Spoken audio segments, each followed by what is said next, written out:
So very welcome friends. आज की video बहुत इंपॉर्टेंट होने वाली है। इस वीडियो में हम DBMS वन शॉर्ट रिवीजन करेंगे। ये वीडियो केवल और केवल important questions and exam point of view से ही डिज़ाइन की गई है। इस वीडियो में आपको मिलने वाले हैं most important questions for exam. किस एग्जाम के लिए, आप कोई भी यूनिवर्सिटी से हो, आप कोई भी कॉलेज से हो, आपका कोई भी सिलेबस या कोर्स हो, इस वीडियो में जो भी DBMS के क्वेश्चन रहेंगे ये सभी के लिए इम्पोर्टेंट है। ऐसा क्यों है? क्योंकि ये क्वेश्चंस केवल इम्पोर्टेंट क्वेश्चन नहीं है, ये क्वेश्चंस वो क्वेश्चन है जो प्रीवियस ईयर एग्जाम में आए हुए हैं। बेसिकली आप यहाँ देखिए, ये फंडामेंटल ऑफ DBMS हम पढ़ाने वाले हैं यूनिट 1 में। ये आप देख सकते हैं क्या टॉपिक लिखा है। ये यूनिट 2 का हमारे data modelling, ER modelling, EER modelling से बात होगी। यूनिट 3 में हम relational data model, constants, ER mapping, relational algebra, calculus से बात करेंगे।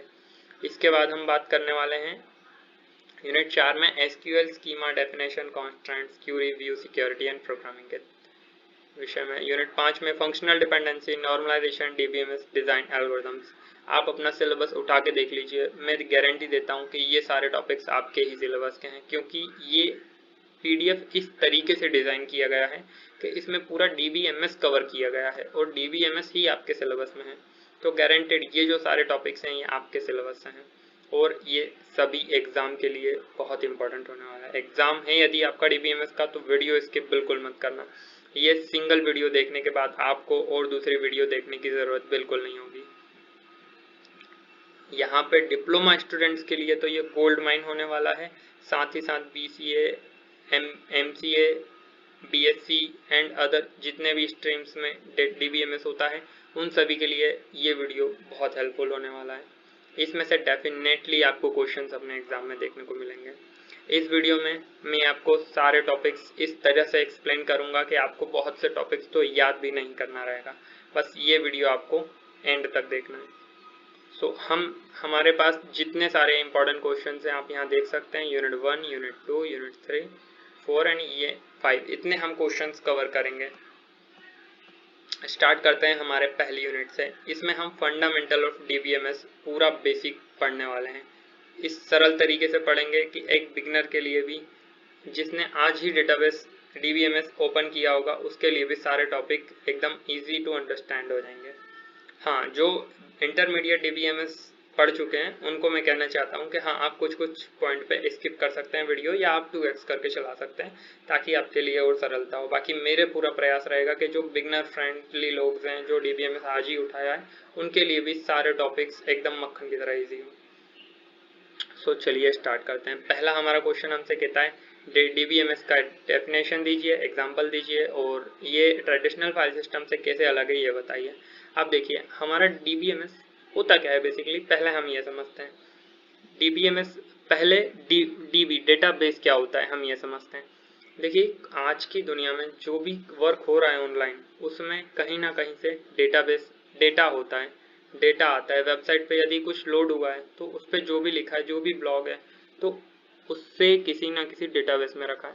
आपके बैंक में जितना नंबर ऑफ अमाउंट आपको दिखता है और आप जो भी एप्लीकेशन चलाते हो, उसमें कुछ ना कुछ डेटा होता है और वो किसी ना किसी डेटाबेस से आता है। डेटाबेस हम मान के चलते हैं इस तरीके का दिखता है। अब इस डेटाबेस में डेटा आना, डेटा जाना, लाना, ले जाना, अपडेट करना, एडिट करना, डिलीट करना, क्रिएट करना, ये सारा जो वर्क है वो कौन करता है? वो एक तरीके का सिस्टम करता है। आप कहते हैं भाई कि भाई इस गांव में तो इनका सिस्टम चलता है, तो उसी तरीके से डेटाबेस में डेटाबेस मैनेजमेंट सिस्टम का सिस्टम चलता है। ये वहाँ के दादा हैं, ये समझ लो, है ना। तो यहाँ जो भी add, edit, delete, update, security manage करना पूरे क्षेत्र की, वो कौन संभालेंगे? DBMS संभालेंगे। अब DBMS, हम इस इमेज में हमें क्या दिख रहा है कि DBMS का काम है, हम ऐप में डेटा ले जा रहे हैं, हम किसी यूज़र को डेटा दे रहे हैं, हम किसी वेबसाइट पे डेटा दे रहे हैं। इस टाइप का काम है मैनेजमेंट सिस्टम का। ये डेटाबेस रखा है, ये यूज़र एक्सेस करना चाहता है, बट ये डायरेक्ट डेटाबेस के पास चल के तो जा नहीं सकता, तो जो भी काम है कौन करेगा? मैनेजमेंट सिस्टम करेगा। अब हम समझ चुके हैं कि DBMS कौन है। DBMS वो बिचौलिया इंसान है जो डेटाबेस और यूज़र इन दोनों को कनेक्ट करता है, इन दोनों को डेटा लाने ले जाने का काम करता है। ठीक है, हाँ, ये हम समझे। अब आते हैं हम डेफिनेशन, उसकी परिभाषा पे, कि DBMS एक ऐसा सॉफ्टवेयर सिस्टम है जो डेटा को ऑर्गेनाइज करता है, मैनेज करता है, रिट्रीव करने में हेल्प करता है। यूजर और डेटाबेस के बीच इंटरफेस का काम करता है ताकि मल्टीपल यूजर्स एक साथ डेटा को बहुत ही इफिशिएंटली यूज कर सकें, एक्सेस कर सकें। डीबीएमएस का मुख्य उद्देश्य है डेटा को सिक्योर अपने क्षेत्र की वो पूरी सिक्योरिटी बनाएगा। कॉन्सिस्टेंट, एकदम कॉन्सिस्टेंट मतलब लयबद्ध होना, कहीं से भी डेटा टूटेगा नहीं कि भाई आपको थोड़ा डेटा मिला फिर रुक गया, फिर उसके बाद थोड़ा मिला फिर रुक गया, कुछ आज कुछ मिल रहा है कल कुछ मिल रहा है, इस टाइप से नहीं हो। कॉन्सिस्टेंट आपको डेटा रहेगा, कोई भी आपको वहाँ परेशानी नहीं होगी, इजीली एक्सेसिबल होगा, कोई ज़्यादा झंझट नहीं होगी। ट्राई होगा कि सबसे इजी वे से आपको डेटा प्रोवाइड किया जाए। और डेटा रिडंडेंसी मतलब आपका जो डेटा है वो एक ही जगह पे स्टोर हो ताकि जब उसे अपडेट किया जाए आप तो वो एक ही जगह पे अपडेट करना पड़े। यदि आप ही का डेटा 100 जगह रख दिया तो उन्हें 100 डेटाबेस मैनेजमेंट सिस्टम को 100 बार अपडेट करना पड़ेगा। आपने डिलीट किया तो उसे 100 जगह से डिलीट करना पड़ेगा, इसलिए डेटा रिडंडेंसी को वो कम करता है। और इनकॉन्सिस्टेंसी, यदि 100 जगह डेटा है, आपने डिलीट का बोला कि नहीं मेरा डेटा डिलीट करो और 50 जगह से डिलीट हुआ, 50 जगह रह गया, तो ये इनकॉन्सिस्टेंट हो गया डेटा। तो इन सबको क्या करता है डीबीएमएस, कोशिश करता है कि नहीं यार ऐसा नहीं हो कि एक व्यक्ति का डेटा ही 100 जगह रखा हुआ है, मैं इसे कम करूंगा। जहाँ जरूरत होती है वहां रखा जाती है कॉपी, वरना वो बहुत कम कॉपियां रखता है। सिंपल शब्दों में डीबीएमएस एक ऐसा टूल है जो लार्ज स्केल डेटाबेस को मैनेज करने में मदद करता है। ये कॉम्प्लेक्स डेटा रिलेशनशिप्स को भी एक्यूरेटली रिप्रेजेंट करता है। रियल वर्ल्ड सिनेरियोज में डेटा डीबीएमएस मॉडल डेटाबेस में मॉडल करने की सुविधा देता है। अब देखिए एग्जांपल हम क्या ले सकते हैं, हमारा बैंकिंग सिस्टम हुआ, रेलवे रिजर्वेशन सिस्टम हुआ, ई कॉमर्स वेबसाइट हुई, अमेजोन, ये सब किस पर निर्भर है, ये सारे डीबीएमएस पर डिपेंड है। इन सभी को डेटाबेस की ज़रूरत है। अब यदि डेटाबेस ही नहीं होगा तो ये कैसे शो करेंगे कि भाई यहाँ पे टिकट अभी ओपन है, यहाँ पे अभी सीटें रिजर्व नहीं हुई है, यहाँ सीटें फुल हो चुकी है। इन सब के लिए क्या चाहिए, डेटाबेस, और उसे मैनेज करने के लिए डेटाबेस मैनेजमेंट सिस्टम। उनके डेटा को ये क्या हमने बात करी है कि भाई ये अपने एरिया का दादा है और ये पूरी सेफ्टी बना के रखेगा ये एफिशिएंटली उसे मैनेज करेगा। और यहाँ के हम कुछ प्रचलित नाम सुन सकते हैं, MySQL, Oracle, PostgreSQL, Microsoft SQL, ये एक्चुअल में जो यूज़ किए जाते हैं रियल वर्ल्ड में, ये वो सारे नाम हैं। डीबीएमएस तो एक तरीके का सिस्टम है और वास्तव के जो दादा हैं वो कौन है, वो ये लोग हैं। ये एक्चुअल में ग्राउंड पे काम करते हैं। MySQL तो बहुत ज़्यादा यूज़ में है। ठीक है, तो अब हम बात करते हैं हमारे दूसरे टॉपिक पे कि भाई ट्रेडिशनल फाइल सिस्टम से ये कैसे अलग है। वो पहले भी तो चल रहा था ना ये सब, पहले ऐसा तो है नहीं कि डीबीएमएस आने से पहले डेटाबेस होता ही नहीं था या फिर ऐसा कोई कल्पना ही नहीं थी। नहीं, पहले है ना, ये इसमें फाइल में स्टोर होता था डेटा।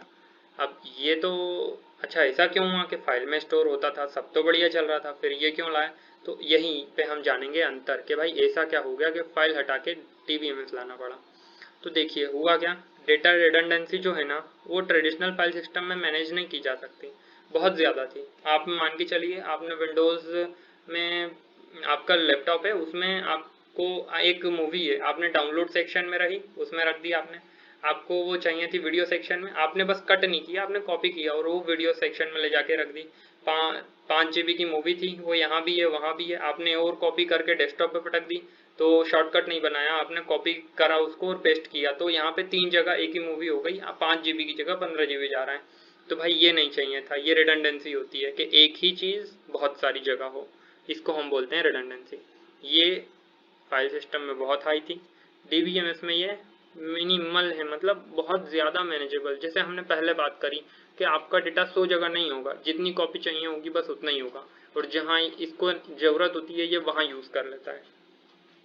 डेटा इंटीग्रिटी, डेटा की अखंडता, यहाँ पे मेंटेन करना कठिन है। अब मान के चलिए आपकी एक फ़ोटो है और वो 25 जगह है, यहाँ पर उसे मैनेज करना बहुत ज़्यादा कठिन है, बट यहाँ पर उसे मैनेज करना सरल है। पहला तो उसकी जो प्लेसमेंट है, कॉपीज़ कम है, उसे पूरी लोकेशन के बारे में पता है। और तीसरी बात आती है इसके कॉन्स्ट्रेंट्स होते हैं, प्राइमरी की, सेकेंडरी की, फॉरेन कीज़, ये सारी कीज़ हैं, हम आगे पढ़ेंगे। तो इसमें कुछ ऐसे मैकेनिज्म्स होते हैं जिसके कारण हम डेटा इंटीग्रिटी को बहुत अच्छे से मेंटेन करते हैं। तीसरा है डेटा सिक्योरिटी।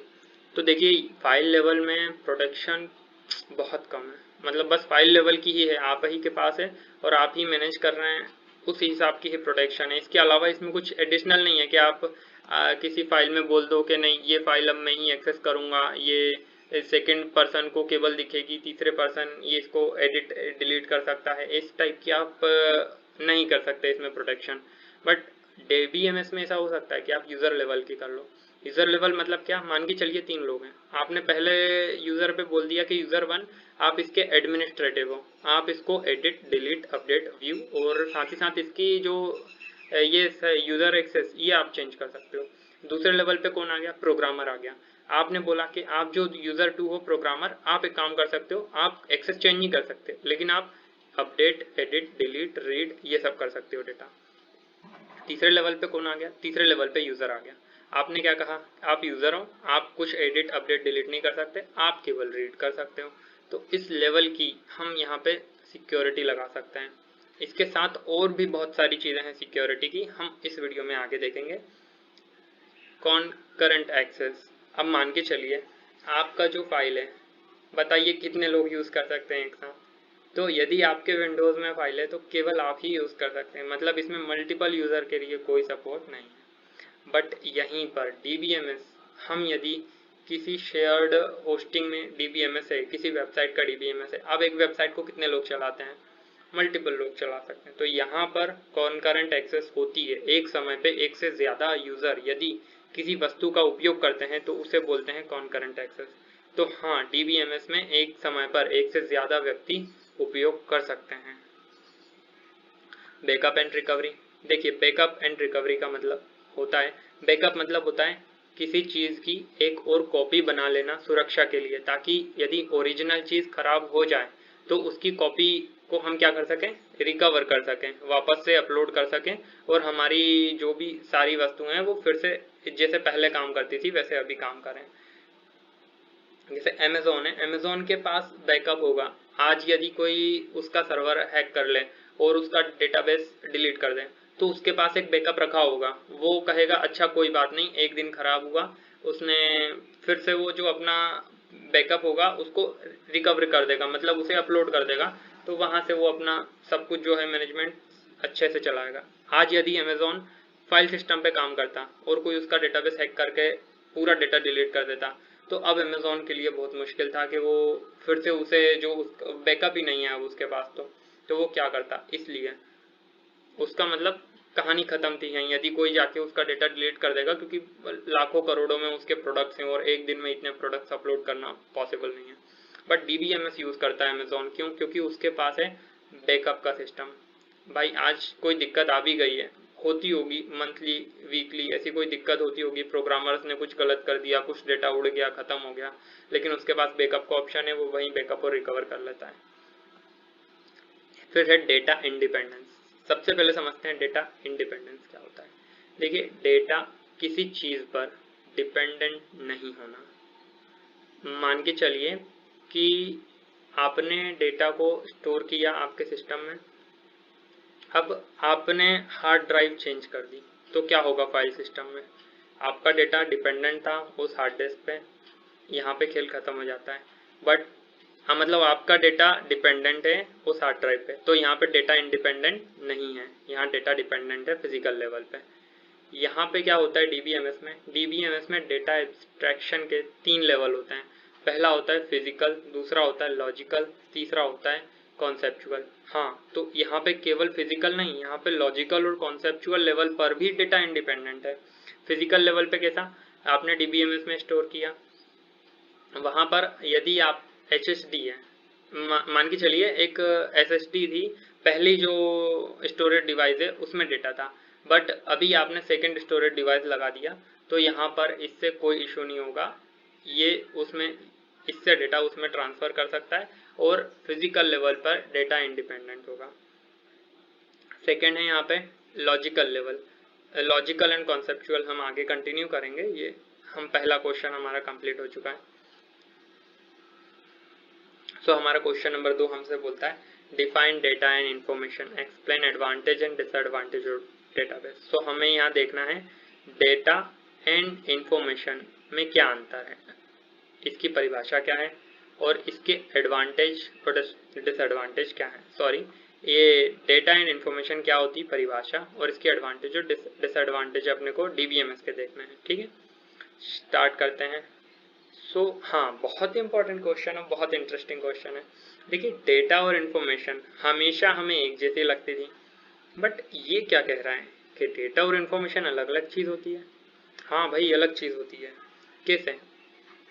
देखिए, डेटा एक रॉ फैक्ट्स है, एक फिगर है जिसका अपने आप में कोई स्पेशल मीनिंग नहीं है। यदि आपने बोला 21 राज 7000 75,000, दैट्स डेटा, ये वैलिड है। हाँ भाई, आपने 21 24 25 29 बोल दिया, कोई मीनिंग नहीं है इसका, तब भी ये डेटा है। बट जब डेटा को प्रोसेस किया आपने, ऑर्गेनाइज किया और एक मीनिंगफुल कॉन्टेक्स्ट दिया कि नहीं भाई राज है, उसकी एज 21 है, अब ये इंफॉर्मेशन हो गई। कितना इंटरेस्टिंग है ना। आप मतलब आज हमें पता चला कि डेटा और इंफॉर्मेशन के बीच में क्या अंतर है। ठीक है, आपको क्लियर हुआ? जैसे डेटा कोई भी रॉ फैक्ट है, किसी भी तरीके की कुछ भी इंफॉर्मेशन है, और सॉरी कुछ भी डेटा है, कुछ भी कैरेक्टर एंड नंबर है, डेटा हो गया। बट इन्फॉर्मेशन नहीं हुई। वो इन्फॉर्मेशन कब बनेगी? इन्फॉर्मेशन बनने के लिए उसका मीनिंगफुल होना जरूरी है। वन लाइन में हम बोलते हैं कि meaningful data is equal to information. Okay, so अब हम बात करते हैं डीबीएमएस के एडवांटेजेस के बारे में।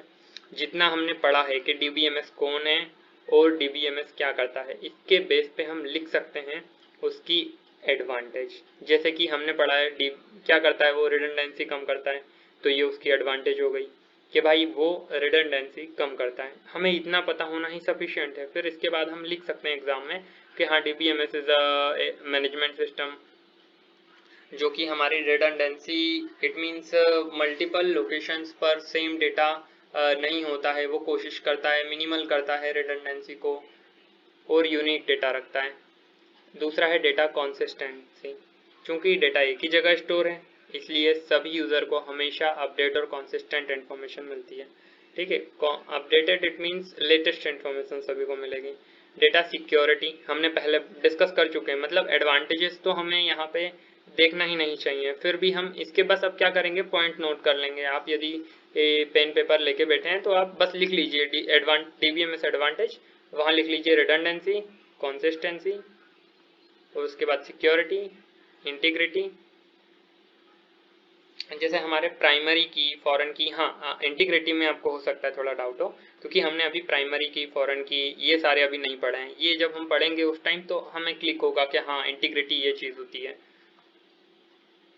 तो इसमें हमें क्या होता है ना, इंटीग्रिटी में डेटा एक्यूरेट है और डेटा की वैलिडिटी हमें एकदम कंफर्म होती है कि हाँ भाई ये डेटा बिल्कुल एक्यूरेट है, एकदम सही डेटा है। इंटीग्रिटी में हम ये करते हैं, बट किसकी हेल्प से करते हैं? प्राइमरी की, फॉरेन की के हेल्प से करते हैं।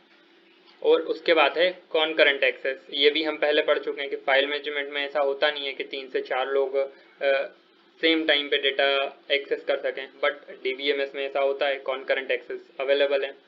तो ये हमारे एडवांटेज में आती है। और इसके बाद हमें लिखना है बैकअप एंड रिकवरी। जैसा कि हमने देखा कि यदि एक दिन अमेज़न का डेटाबेस उड़ जाए तो भी उसे दिक्कत नहीं लेनी है, क्योंकि उसके पास बैकअप पड़ा हुआ है और वो उसे रिकवर कर लेगा, तो उसकी जो मेहनत है वो बिल्कुल बर्बाद नहीं गई।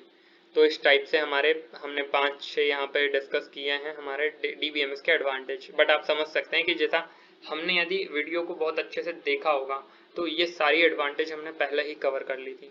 अब हम आते हैं डीबीएमएस के डिसएडवांटेज पे। हाँ, तो पहली जो डिसएडवांटेज है वो बहुत सही है, हाई कॉस्ट।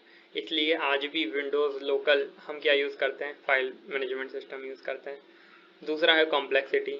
हम यदि लोकल वर्क कर रहे हैं अपना, तो हम क्यों इतना कॉम्प्लेक्स जाएं, हमें नॉर्मल फाइल मैनेजमेंट सिस्टम मिल रहा है, हम उस पर वर्क करेंगे। तो पहला है हाई कॉस्ट, दूसरा है कॉम्प्लेक्सिटी, ये design, implementation, maintain, technical complex, ये सब है। और यहाँ पे क्या है ना, स्किल्ड लोग चाहिए जिन्हें पहले से डीबीएमएस आता है, उन लोगों से ही वर्क करवाया जा सकता है यहाँ पे, और डीबीएमएस मैनेज करवाया जा सकता है। तीसरा है यहाँ पे परफॉर्मेंस ओवरहेड। मान के चलिए आपकी एप्लीकेशन है, उसमें जस्ट 5 to 10 पेजेस हैं, उससे ज़्यादा इन्फॉर्मेशन ही नहीं है, तो आप फिर इतना ज़्यादा ओवरहेड मतलब इतनी ज़्यादा झंझट नहीं पालोगे कि मैं एक डेटाबेस मैनेजमेंट सिस्टम बनाऊं, वहाँ पे टेबल्स बनाऊं, डेटा बनाऊं, डेटाबेस बनाऊं और फिर उसे मैनेज करूं, सारे डेटा को क्यूरी के थ्रू लाऊं और एक अच्छा लॉगिन सिक्योरिटी सिस्टम रखूं। ये सब आप नहीं चाहोगे। आप चाहोगे कि मैं रिटर्न लिख देता हूं बस ऐसा ही फाइल में और बस मेरा वर्क हो जाएगा। तो इतनी हम परफॉर्मेंस ओवरहेड यहाँ पे नहीं लेंगे। ये किसके लिए है? ये है छोटे और सिंपल एप्लीकेशंस जो होते हैं ना, ये उनके लिए डिसएडवांटेज है कि हमें नहीं लेना भाई डेटाबेस मैनेजमेंट सिस्टम, हम इतनी परफॉर्मेंस ओवरहेड नहीं चाहते हैं, अननेसेसरी इतना ज़्यादा हम काम नहीं करना चाहते हैं, हमारा तो थोड़ा सा काम है, हम फाइल मैनेजमेंट से ही चला लेंगे। चौथा है भाई साइज़।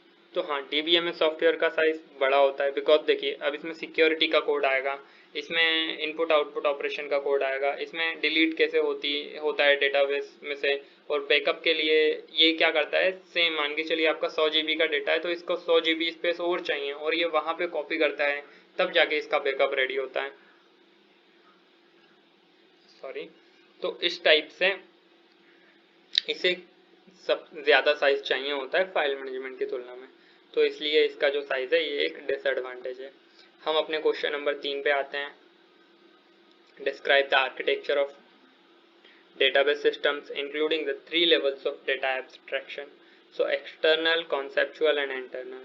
database हम यहाँ पे बात करने वाले हैं अब डेटा एब्स्ट्रैक्शन की, जो कि 3 लेवल की है, एक्सटर्नल, कॉन्सेप्चुअल एंड इंटरनल। देखिए सबसे पहले क्या है, इंटरनल। जो फिजिकल लेवल डेटाबेस है उसके पास जो होता है वो कौन होता है, इंटरनल। अब इंटरनल के बाद हमें देखने को मिलता है कॉन्सेप्चुअल, उसके बाद फिर हमें देखने को मिलता है एक्सटर्नल। एक्सटर्नल में कौन आता है, हमारे यूज़र आते हैं जो एक्चुअल में उस डेटा को यूज़ कर रहे हैं। तो हम इस डायग्राम से ये समझ सकते हैं कि हाँ कौन सा लेवल किस प्लेस पर बैठा है। एक्सटर्नल सबसे बाहर बैठा है जहाँ पे यूज़र है, उस इंटरनल सबसे अंदर बैठा है जहाँ पे फिजिकल स्टोरेज है, यहाँ पे डेटाबेस अवेलेबल है। तो इससे हमारा बहुत अच्छा एक कॉन्सेप्ट क्लियर हो जाता है, नाम ही हमें बता रहा है एक्सटर्नल मतलब सबसे बाहर, इंटरनल मतलब सबसे अंदर, बचा कौन, कॉन्सेप्चुअल, जो कि कहाँ आएगा, बीच में। तो देखिए DBMS की आर्किटेक्चर को समझने के लिए ये 3 लेवल के आर्किटेक्चर का उपयोग करते हैं। इसे हम ANSI-SPARC आर्किटेक्चर भी कहते हैं। इस आर्किटेक्चर में डेटा इंडिपेंडेंस प्रदान करने के लिए डिज़ाइन की गई। जैसे हमने ऊपर बात किया था 3 लेवल का आर्किटेक्चर होता है जो डेटा इंडिपेंडेंस देता है, तो ये वो आर्किटेक्चर है। यानी डेटा स्ट्रक्चर में चेंजेस होने पर एप्लीकेशन पर प्रभाव नहीं पड़ता। अच्छा, डेटा इंडिपेंडेंट कैसे है, क्योंकि यदि हम डेटा स्ट्रक्चर में कोई भी चेंज करेंगे तो हमारी एप्लीकेशन बिल्कुल अनचेंज रहेगी, उसमें कोई चेंज नहीं होगा। तो यही इंडिपेंडेंट है, एप्लीकेशन पूरी तरीके से इंडिपेंडेंट है डेटा स्ट्रक्चर से। ठीक है, तो हमारा पहला लेवल हम देखते हैं एक्सटर्नल लेवल। इसमें ये सबसे ऊपर का लेवल है। हम देख क्या है, हमें क्या करना है, हमें केवल इसी का नाम देखना है। नाम क्या है, एक्सटर्नल मतलब सबसे बाहरी। तो इसमें याद करने की तो बात ही नहीं है, 2-4 लाइन तो हम लिख ही सकते हैं कि यह सबसे ऊपरी लेवल है, एक्सटर्नल है मतलब सबसे बाहर का लेवल है। जो किसके लिए, सबसे बाहर कौन है, यूज़र है, जो इंडिविजुअल यूज़र के नज़रिए से डेटा को रिप्रेजेंट करता है। यह यूज़र को अपनी आवश्यकता के अनुसार डेटा का एक अलग व्यू मिलता है जिसमें केवल वही डेटा शो होता है जो उस पर्टिकुलर यूज़र के लिए रिलेवेंट है। मान के चलिए आप अपनी इंस्टाग्राम की प्रोफाइल खोलते हैं तो आपको क्या मिलता है, आपका अकाउंट मिलता है। बेसिकली ये तो आपका लॉगिन और ये सिक्योरिटी सिस्टम्स के अंदर है। बट जब आप रील चलाते हैं तो आपको वही डेटा शो होगा जो आपसे रिलेवेंट है, जिस टाइप की रील पे आपने इंगेज किया था उस टाइप की ही रील आपको शो होगी। सो इसलिए आपको आपका रिलेवेंट डेटा शो हो रहा है। तो ये है आपका एक्सटर्नल लेवल। रियल लाइफ में एक्सटर्नल लेवल क्या है, वो इंस्टाग्राम की वो स्क्रीन है जहाँ पे रील चल रही है, ये एक्सटर्नल लेवल हुआ। यूज़र कौन हुआ, आप हुआ यूज़र। उदाहरण के लिए बैंक में क्लर्क को सिर्फ कस्टमर का बैलेंस दिखता है जबकि मैनेजर को पूरी फाइनेंशियल डिटेल दिख सकती है। ओके, सो दूसरा लेवल होता है कॉन्सेप्चुअल लेवल, लॉजिकल लेवल। यह मिडिल लेवल है जो पूरे डेटाबेस की लॉजिकल स्ट्रक्चर का डिस्क्रिप्शन देता है। सभी एंटिटीज, उसके एट्रीब्यूट्स, रिलेशनशिप्स और कॉन्स्ट्रेंट्स, यह लेवल डिस्क्राइब करता है कि क्या डेटा स्टोर है, लेकिन यह नहीं बताता कि डेटा कैसे फिजिकली स्टोर है। ओके, यहाँ पे हम क्या देखते हैं कि क्या डेटा स्टोर है। इस पे ये नहीं है कि इसे केवल अपने लिए डेटा नहीं दिख रहा, ये पूरे डेटाबेस के डेटा को देख सकता है। यहाँ पे कौन हो सकता है, यहाँ पे प्रोग्रामर हो सकता है जिसे दिख रहा है कि हाँ भाई क्या डेटा स्टोर है। बस हाँ, यहाँ पे क्या है लिमिटेशन है कि भाई फिजिकली स्टोर है कैसे ये नहीं दिख रहा हमें। तो हमने इमेज में से देख के ही 3 पॉइंट तो बना लिए कि कॉन्सेप्चुअल वाले को फिजिकल नहीं दिख रहा है, कॉन्सेप्चुअल वाले को जो एक्सटर्नल है उससे तो ज़्यादा दिख रहा है, मतलब पूरा डेटा दिख रहा है, और क्या डेटा स्टोर है इतनी तो इसे इन्फॉर्मेशन है। यहाँ पे इसे क्या दिख रहा है, एट्रीब्यूट्स मतलब होता है किसी भी एंटिटी के बारे में इंफॉर्मेशन। जैसे आप हैं, आपका नाम मान के चलिए राहुल है, तो आपका एट्रीब्यूट यदि हो, आपके नाम की यदि टेबल बनती है राहुल नाम की, तो इसमें एट्रीब्यूट आएगा आपकी एज एट्रीब्यूट कहलाएगी, आपका जेंडर एट्रीब्यूट कहलाएगा, आपके जो कोर्स चल रहा है वो एट्रीब्यूट कहलाएगा। ठीक है, यहाँ पे रिलेशनशिप्स होंगी, जैसे कि आपकी रिलेशनशिप होगी आपके कॉलेज के साथ, क्या होगी कि आप क्या कर रहे हो, डिप्लोमा, तो आप और आपका कॉलेज बीच में रिलेशनशिप है, स्टूडेंट, आप क्या हो, कॉलेज के स्टूडेंट हो, इस टाइप से। और वहाँ पे आप कौन सा कोर्स कर रहे हो, डिप्लोमा। सो कॉन्सेप्चुअल लेवल हमें थोड़ा क्लियर है, बट हाँ हम इमेज देख के ही 2-3 लाइन कॉन्सेप्चुअल में लिख पा रहे हैं। तीसरा आता है इंटरनल लेवल, फिजिकल लेवल। अब देखिए आप, हम यदि ये ना भी पढ़ें तो हमें क्या क्लियर होता है, हमें क्लियर होता है हाँ इंटरनल लेवल में हम ये देख सकते हैं कि डेटा फिजिकली कैसे स्टोर होता है, उस वह कॉन्सेप्चुअल लेयर से एक नीचे की लेयर होती है, यह डेटाबेस की सबसे इंटरनल लेयर होती है, इस टाइप की हम बातें कर सकते हैं। तो हमें 2 पॉइंट को देख के तीसरा पॉइंट बिल्कुल क्लियर हो जाना चाहिए, और हमें इतनी कैपेबिलिटी होनी चाहिए कि हम उसमें फिर लिख सकें। ये सबसे निचला लेवल है जो बताता है डेटा एक्चुअली डिस्क पर फिजिकली कैसे स्टोर होता है, जैसे file, index, data structure, storage, application, strategies आदि। यह लेवल परफॉर्मेंस ऑप्टिमाइजेशन से संबंधित होता है। अब यहाँ पे इन्होंने ये बात क्यों करी, ये केवल एक एडिशनल लाइन थी जो इसने बोली, जो हमने ऊपर के 2 पॉइंट से नहीं समझ सकते थे। तो ये परफॉर्मेंस ऑप्टिमाइजेशन से ऐसे संबंधित होता है। देखिए फिजिकली लेवल पे यदि डेटा स्टोर्ड है तो यहीं पे हमारा डेटा स्ट्रक्चर यूज हो रहा है। अब यदि आप जिस डेटा की रिक्वायरमेंट जिस टाइप की है, जिस टाइप का डेटा स्ट्रक्चर लगाएं, उस डेटा स्ट्रक्चर पर डिपेंड करेगा कि डेटा हमें कितनी जल्दी मिलेगा। अब आपने यदि डेटा स्ट्रक्चर पढ़ा हो तो आपको फिर नॉलेज होगा, stack, Q, link list, tree लगा होगा, तो फिर बहुत ज़्यादा पॉसिबिलिटी होती है कि हाँ हमें जल्दी मिलेगा, कि डेटा स्ट्रक्चर के ट्रैवर्स में जितना टाइम लगता है वो डिपेंड करता है कि हाँ कितना ज़्यादा परफॉर्मेंस ऑप्टिमाइज है इस चीज़ की। सो डेटा इंडिपेंडेंस, इन 3 लेवल्स के बीच मैपिंग होती है, एक्सटर्नल कॉन्सेप्चुअल मैपिंग और कॉन्सेप्चुअल इंटरनल मैपिंग, जिससे लॉजिकल डेटा इंडिपेंडेंस, मतलब कॉन्सेप्चुअल लेवल बदलने पर एक्सटर्नल लेवल पे कोई चेंज नहीं होगा। मतलब कोई प्रोग्रामर है, उसने इंस्टाग्राम की जो रील वाला डेटाबेस है वहाँ पे कुछ चेंज किया, तो आपको जो रील दिख रही है उसमें कोई चेंज नहीं होगा। अब हम समझ गए कि हाँ डेटा इंडिपेंडेंस क्या है। वो डेटा इंडिपेंडेंस ये है कि यदि इंस्टाग्राम का प्रोग्रामर पीछे डेटाबेस में कोई चेंज करेगा तो हमारी जो रील दिख रही है उसमें कुछ चेंज नहीं होगा। That's the data independence. और फिजिकल डेटा इंडिपेंडेंस, तो हमने समझे कि लॉजिकल डेटा इंडिपेंडेंस क्या हुआ। अब फिजिकल डेटा इंडिपेंडेंस क्या हुआ कि इंटरनल लेवल बदलने पर कॉन्सेप्चुअल लेवल अप्रभावित रहे। हम समझते हैं कि फिजिकल डेटा इंडिपेंडेंस में ये कहना क्या चाहता है। देखिए मान के चलिए कोई एक स्टोरेज डिवाइस था, SSD थी 250 GB की, उसमें कुछ डेटा डला हुआ था। अब प्रोग्रामर बैठा है, वो डेटाबेस पे बढ़िया काम कर रहा है। यदि 250 GB की डिस्क में से डेटा को निकाल के 500 GB की डिस्क में डेटा डाल दें, और प्रोग्रामर जो काम कर रहा है उसको कोई भी चेंज नहीं दिखेगा, कि भाई उसे ऐसा पता नहीं चलेगा कि 250 GB से 500 GB में चला गया डेटा, बस वो डेटा ट्रांसफर किया है हमने, उसको बिल्कुल चेंज नहीं दिखेगा। इसी को बोलते हैं हम फिजिकल डेटा इंडिपेंडेंस, कि फिजिकली आप डेटा कहीं भी रख लीजिए, कैसे भी रख लीजिए, लॉजिकल बिल्कुल चेंज नहीं होगा, कॉन्सेप्चुअल उसका बिल्कुल चेंज नहीं होगा, प्रोग्रामर को नहीं पता चलेगा। सो हम समझ गए लॉजिकल डेटा इंडिपेंडेंस और फिजिकल। इसमें हमें क्या याद रखना है, कुछ नहीं, हमें नाम से ही समझ जाना है। Physical data independence physically change करा, कुछ नहीं हुआ। Logical data independence logically change किया, कुछ नहीं हुआ। ठीक है, अब आते हैं हम अपने क्वेश्चन नंबर 4 पे। Describe 3 level architecture of DBMS. देखिए हमने इसे पहले ही डिस्कस कर लिया है क्वेश्चन 3 में, फिर भी यहाँ पे एक छोटा सा वो दिया है डिस्क्रिप्शन, बट मैं समझता हूँ कि आपने ऊपर वाले क्वेश्चन से इसे बहुत अच्छे से समझ लिया होगा। तो हम चलते हैं अपने क्वेश्चन नंबर 5 पे। Explain the 3 level of data abstraction in a database system and provide a brief description of each. तो इस क्वेश्चन पे आपको ध्यान देने की ज़्यादा ज़रूरत है। देखिए, डेटा एब्स्ट्रैक्शन क्या है? डेटा एब्स्ट्रैक्शन का मतलब है यूज़र से कॉम्प्लेक्स इम्प्लीमेंटेशन, जो भी पीछे बहुत कॉम्प्लेक्स चीज़ चल रही है उसको हम छुपा लेंगे, उसे केवल वही दिखाएंगे जो उसे देखना है।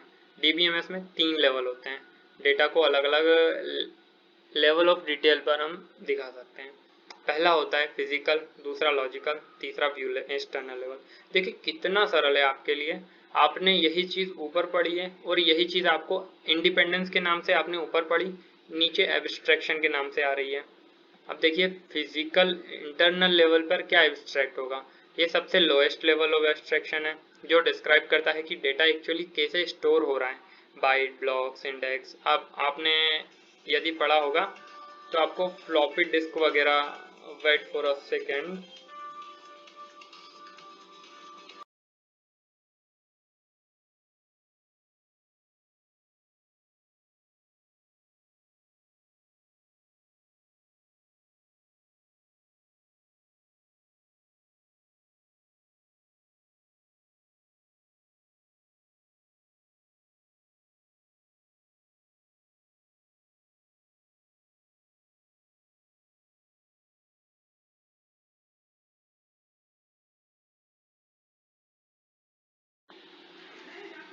Sorry friends for the delay.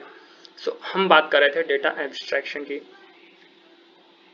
तो जो फिजिकल लेवल पे आपने फ्लॉपी डिस्क देखी होगी पहले, जैसे वो क्या होती थी, वो गोल गोल होती थी और उस पर एक हेड चलता था, मतलब किस इंडेक्स पे एक्चुअली में हमें डेटा स्टोर करना है।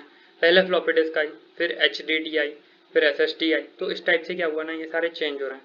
अब इसका मतलब है कि डेटा एक्चुअली कैसे स्टोर हुआ, बाइट्स में हुआ, ब्लॉक्स में हुआ, इंडेक्स स्ट्रक्चर में हुआ। ये एक डेटा एडमिनिस्ट्रेटर इस लेवल को मैनेज कर रहा है, बट ये एब्स्ट्रैक्ट है। किससे एब्स्ट्रैक्ट है? ये लॉजिकल कॉन्सेप्चुअल प्रोग्रामर से एब्स्ट्रैक्ट है। अब लॉजिकल कॉन्सेप्चुअल में क्या हुआ, ये मिडिल लेवल है जो डिस्क्राइब ये कर रहा है कि डेटाबेस में कौन सा डेटा स्टोर है और उसके बीच क्या रिलेशनशिप्स हैं। यह लेवल फिजिकल स्टोरेज डिटेल से इंडिपेंडेंट है, ये हम पहले पढ़ चुके हैं। डेटाबेस डिजाइनर्स इस लेवल पर काम करते हैं। अब लॉजिकल लेवल जो है ना, वो एब्स्ट्रैक्ट है फिजिकल लेवल और व्यू लेवल से। अब व्यू लेवल पे क्या है, ये हाईएस्ट लेवल ऑफ एब्स्ट्रैक्शन है, जो केवल एक हिस्से का डेटाबेस दिखाता है जो स्पेसिफिक यूजर के लिए रिलेवेंट है। ये कॉम्प्लेक्सिटी को हाइड करता है, सुरक्षा प्रदान करता है इस यूजर, क्योंकि यूजर केवल अपने ऑथोराइज्ड डेटा तक पहुंच पाते हैं। अब यहाँ पे क्या है ना, एब्स्ट्रैक्शन ये यूजर के लिए प्राइमरीली यूजर से सारा डेटा एब्स्ट्रैक्ट किया, जो केवल यूजर को दिखाना था वो शो कर रहा है। तो तीसरे लेवल पे यहाँ एब्स्ट्रैक्शन है। बेसिकली ये तीनों लेवल ही एब्स्ट्रैक्शन के हैं। हमने डेटा को एक लेवल में नहीं 3 लेवल में रखा है, जिससे ये एब्स्ट्रैक्शन बना हुआ है। इन तीन ही लेवल के माध्यम से डीबीएमएस यूजर को एक सिंपल इंटरफेस प्रदान करता है, जबकि अंदर की कॉम्प्लेक्स जो चीजें हैं वो कुछ नहीं दिखाता यूजर को। एट द एंड हमें एब्स्ट्रैक्शन बनाना था एंड यूजर से, जो कि ये 3 लेवल की हेल्प से बनता है। हम आते हैं अपने क्वेश्चन 6 पे। Discuss the various type of database architecture including there characteristics and compare there advantage and disadvantage. पहला है हमारा सेंट्रलाइज्ड आर्किटेक्चर। दोस्तों ये बहुत इंपॉर्टेंट क्वेश्चन है, बहुत ज़्यादा इंपॉर्टेंट। इट मीन्स ये क्वेश्चन इस यूनिट का सबसे हीरो क्वेश्चन हम कह सकते हैं इसको। सेंट्रलाइज्ड आर्किटेक्चर, आर्किटेक्चर एक ऐसी चीज़ है जो एग्जाम में बहुत कॉमन चीज़ें मतलब आ सकती है। इस आर्किटेक्चर में हम, अब देखिए इसने क्या बोला, हमें पढ़ने से पहले हम देखते हैं क्वेश्चन क्या है। सेंट्रलाइज्ड मतलब क्या होगा, सब कुछ सेंटर में होगा। क्या सेंटर में होगा? हमारा मेन डेटाबेस सेंटर में होगा। तो हम इमेज देख के क्या पता कर पा रहे हैं कि हमारा डेटाबेस सेंटर में है और यूज कौन कर रहा है, हमारे सारे क्लाइंट्स जो भी हैं चारों तरफ से यूज कर रहे हैं, कहीं से भी यूज कर सकता है, बस हमारा डेटा है डेटाबेस से जो बीच सेंटर में है। इस आर्किटेक्चर में पूरा डेटाबेस कहाँ है, सेंट्रल लोकेशन पे, मतलब एक ही कंप्यूटर में है, सिंगल सर्वर पे है। और सभी यूजर कहाँ, सेंट्रल सिस्टम से कनेक्ट होते हैं, डेटा एक्सेस करते हैं। ये आर्किटेक्चर छोटे ऑर्गेनाइजेशन के लिए बहुत अच्छा है, क्योंकि यहाँ पे क्या है ना, डेटाबेस एक ही है तो ज़्यादा लोड नहीं झेल पाएगा। 100, 500, 1000 यूज़र हो, इतने लोड झेल पाएगा। इसलिए सेंट्रलाइज्ड आर्किटेक्चर किसके लिए अच्छा है? छोटे ऑर्गेनाइजेशन के लिए अच्छा है। अब देखिए एडवांटेज क्या है, सिंपल है। यहाँ पे सिंपल क्यों है? क्योंकि छोटा है। मैनेज करने के लिए इजी क्यों है? क्योंकि वही ये छोटा है। सिंगल पॉइंट ऑफ कंट्रोल, एक ही जगह से कंट्रोल करना है, एक ही व्यक्ति कंट्रोल कर सकता है। यदि डेटा और यूजर कम है तो एक ही व्यक्ति कंट्रोल कर लेगा। डेटा कंसिस्टेंसी रहेगी, हाँ बिल्कुल भाई, एक ही जगह है, यदि एक ही कंट्रोल कर रहा है तो उसे पता है क्या चीज़ कहाँ स्टोर है और वो कंसिस्टेंट रखेगा, और वो क्या है ना फिर इजीली मेंटेन कर सकता है। तो ये इसकी एडवांटेज हो गई। देखिए ये एक लाइन में दी हुई है, लेकिन एक एक पॉइंट जो आपको बताया है ना, आप इस पॉइंट को एक टॉपिक बना के पूरा फिर उसके अंदर एक्सप्लेन कर सकते हैं। तो इसको हमें थोड़ा सीखना है कि हम लिख कैसे सकते हैं एग्जाम में, ताकि हम एक वर्ड को पकड़ के, फिर वो तो आपको आता ही होगा, आप एक्सपर्ट हैं फिर एग्जाम में। बाकी दूसरा हमारे डिसएडवांटेजेस। अब यदि सिंगल पॉइंट है तो ये भी तो नोटिस करने की बात है ना, यदि एक ही जगह डेटाबेस स्टोर है, यदि यहीं से डेटा पूरा क्रैश हो गया फिर क्या होगा? सिंगल पॉइंट ऑफ फेल्यूर है। फिर इसके बाद हाँ हमारा बैकअप रखा हुआ है अभी, बट यहाँ पे फिर भी डिसएडवांटेज में लिया गया है इसको कि भाई एक ही पॉइंट है, मान के चलिए वहीं की सेकंड कॉपी में डेटा रखा था, बट उस सेंटर में ही कुछ हो गया, वो पूरा फिजिकल स्टोरेज ही चले गई, तो फिर इस सिचुएशन में कुछ नहीं हो सकता। यदि सेंट्रल सर्वर क्रैश हुआ तो पूरा सिस्टम क्या हो गया? अनअवेलेबल हो गया, अनरीचेबल हो गया, सब कुछ खत्म हो गया। स्केलेबिलिटी भी कमी है। मान के चलिए एक डेटाबेस सेंट्रल सिस्टम है, यहाँ पे 10 यूज़र थे, ओके, 100 यूज़र हैं, ओके, बट अब अमेजोन जैसे कंपनी के लिए एक ही जगह डेटाबेस होना नहीं पॉसिबल ही नहीं है, बिकॉज उसके तो लैक्स एंड मिलियंस में यूज़र होते हैं, तो उसके लिए क्या है ना, स्केलेबिलिटी का इशू हो जाएगा। इसलिए यहाँ पे हम कह सकते हैं कि यहाँ पे स्केलेबिलिटी का भी इशू है, लिमिटेड है। दूसरा है क्लाइंट सर्वर आर्किटेक्चर। इस आर्किटेक्चर में हमें क्या देखने को मिलता है? इंटरनेट के थ्रू सर्वर से कौन कनेक्ट हुए हैं? क्लाइंट कनेक्ट हुए हैं। हाँ उसमें भी कुछ ऐसा ही था, बट उसमें क्या था, गारंटी थी कि डेटाबेस केवल एक ही जगह पे रहेगा। इसमें ऐसा कोई गारंटी नहीं दी हुई है। इमेज में जरूर एक जगह दिख रहा है, बट सर्वर कहीं भी हो सकता है। अब देखिए इसमें डेटाबेस सर्वर पर डेटा स्टोर होता है, ठीक है। क्लाइंट एप्लीकेशन यूजर नेटवर्क के थ्रू रिक्वेस्ट भेजते हैं, सर्वर रिक्वेस्ट को प्रोसेस करता है, रिक्वेस्ट क्लाइंट को भेजता है। ये 2 टायर या 3 टायर हो सकता है। एडवांटेजेस क्या है यहाँ पे?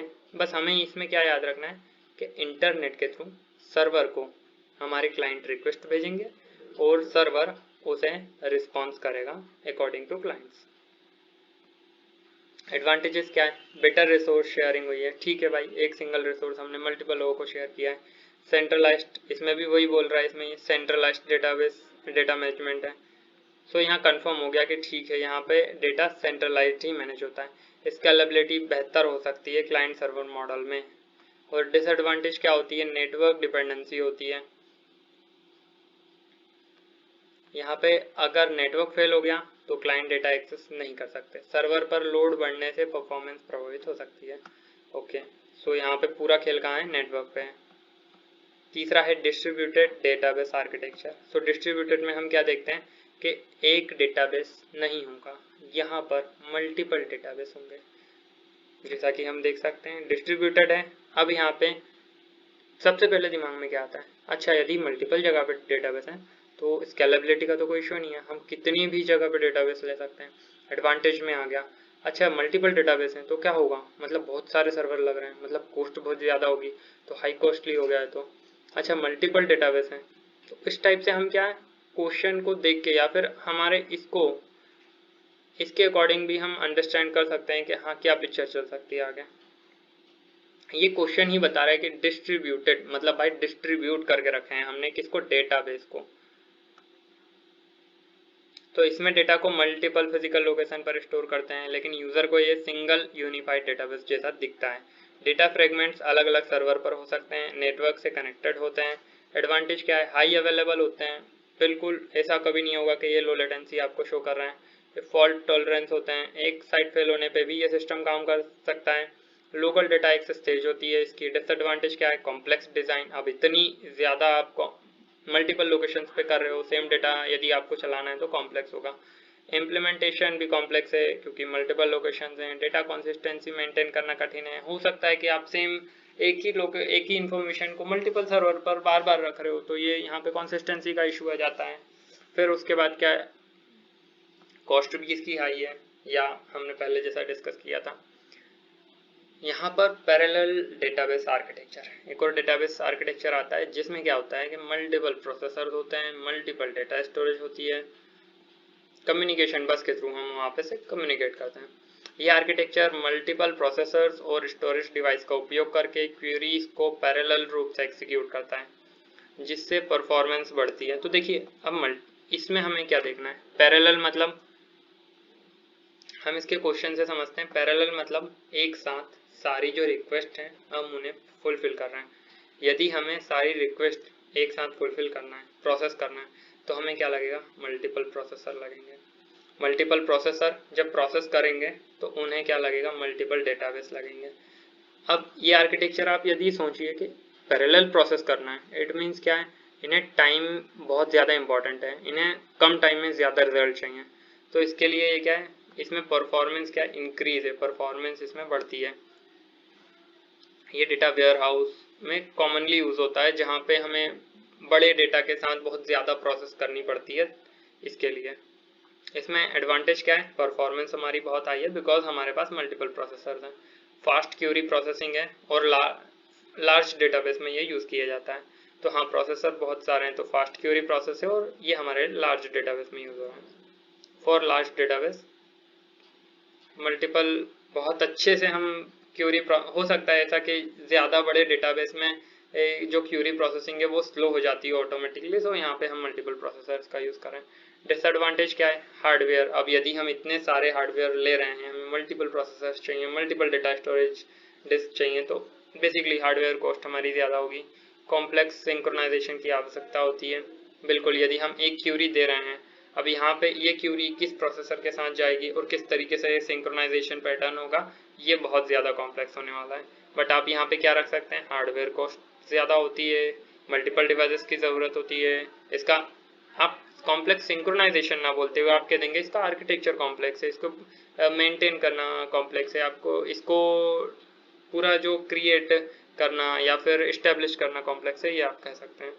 और ये सेम लाइन आप किसमें, जो हमने ऊपर देखा डिस्ट्रीब्यूटेड का डिसएडवांटेज और इसका डिसएडवांटेज बिल्कुल सेम जाने वाला है।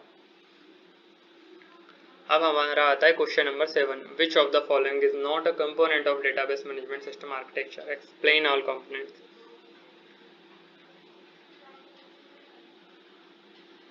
सॉरी बट फॉर दिस ये क्वेश्चन था, इसमें एक ऑब्जेक्टिव टाइप का था ये क्वेश्चन, इसमें पता होना चाहिए था कि कौन सा ये कंपोनेंट हमको बोल रहा है जो सिस्टम आर्किटेक्चर का एक पार्ट नहीं है। बट हम यहाँ पे देखेंगे कि हम इसके सारे कंपोनेंट समझेंगे, ठीक है। तो डीबीएमएस के आर्किटेक्चर के हमारे मेजर कंपोनेंट हैं। पहला तो है डेटाबेस इंजन, स्टोरेज मैनेजर। अब ये क्या होता है, चलिए देखते हैं। ये डेटा को फिजिकली डिस्क पर स्टोर करता है। जहां अभी तक जो हमने वो कोल वाला साइन देखा है ना, वो एक डेटाबेस इंजन होता है, जहां पर क्या होता है, डेटा स्टोर होता है और रिट्रीव होता है। इसमें authorization, integrity manager, transaction manager, file manager और बफर मैनेजर ये होते हैं।